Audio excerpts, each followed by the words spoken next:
Pick 3 is brought to you by DraftKings. DraftKings Sportsbook is an official sports betting partner of the NFL.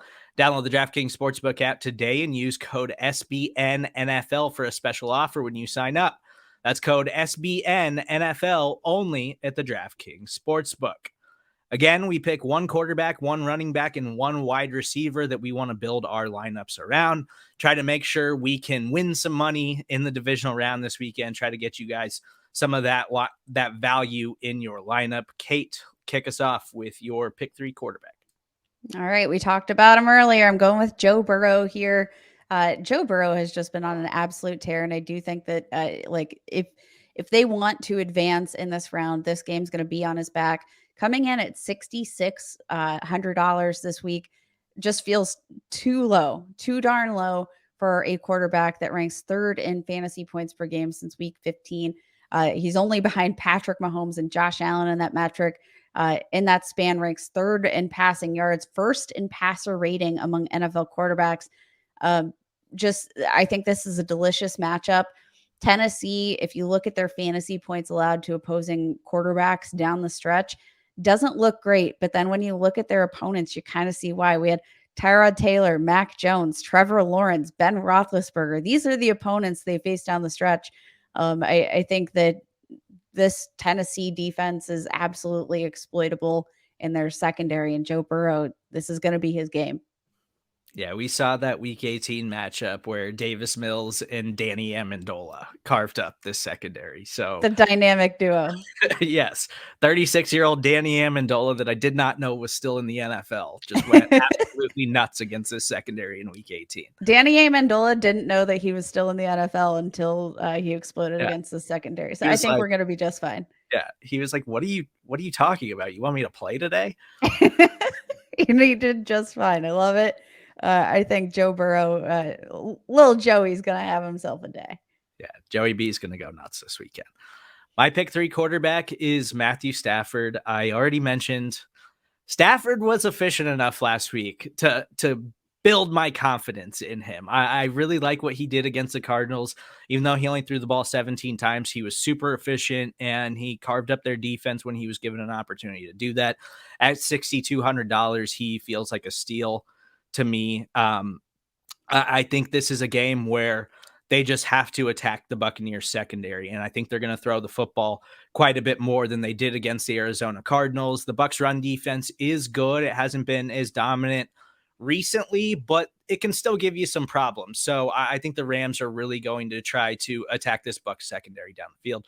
Absolutely love Matthew Stafford this week. Your pick 3 running back, Kate.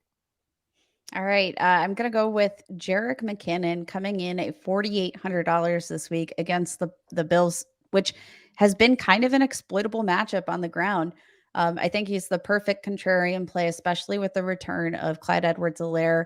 I just think that Jerick McKinnon looked too darn good not to generate some more touches for the week to come. 6 catches, 81 receiving yards, and a touchdown. I genuinely think he could be emerging here as the wide receiver 2 in this contest. And I do think they are going to get him touches on the ground. Obviously, this backfield is a mess, but I think the value there, considering the upside in the receiving game, is tremendous at $4,800. Yeah, he was just that good last week. Like they have to. If they want to win this football game, they have to get Jerick McKinnon involved in the passing game again. My pick 3 running back is Cam Akers. He's $5,500 this week, coming off that big 17 carry game against the Cardinals. He didn't put up a huge yardage total, but as I mentioned earlier in the show, it's more a matter of him just looking explosive and looking healthy and dynamic. Coming into the season, he was an RB1 for a lot of people who had all the upside in the world prior to that Achilles injury. And I think it was really good to see him look that way against the Arizona Cardinals. I'd still expect Sony Michel to be in the mix and get some carries, but I think that the 17 carries that he got against the Cardinals was kind of a statement by the Rams that he's healthy and we're not afraid to use him like our number 1 running back as we try to keep our playoff run alive. So I love Cam Akers this week. I think you should absolutely get him into your lineup. Your pick 3 wide receiver, Kate. I teased it earlier. I'm rolling with Randall Cobb. Yes, Mr. returning from injury, but I cannot get over this salary of $3,100. Obviously, could be limited, but I just love the upside of Randall Cobb with Aaron Rodgers, because I think that, everything goes through the end zone here. I think they should have plenty of opportunities in the red zone, regardless of whether this game is a game that they keep on the ground. I still think there's end zone opportunities to be had, especially for Randall Cobb. We know that, he's like the reason Aaron Rodgers ticks on a day to day basis. In this last game, had 95 receiving yards and a score. I just think that the touchdown upside here, and given the value at $3,100, really hard not to get him into your lineups, just as a value play, salary cap relief sort of player with uh, plenty of upside. And we know Aaron Rodgers absolutely loves him. So They are best friends, best yeah, friends that ever did live. yeah, that should always come into play in your DraftKings lineup strategy. My pick 3 wide receiver is AJ Brown. I already told you guys how much I love him. He is a little bit more pricey than I would normally target in the pick 3, but when I'm just looking at number 1 wide receivers that I know are going to get, like 10 plus targets, AJ Brown is the cheapest one. Like, he's cheaper than Stephon Diggs, he's cheaper than Tyreek Hill, he's cheaper than Mike Evans and Jamar Chase and Deebo Samuel and Devontae Adams.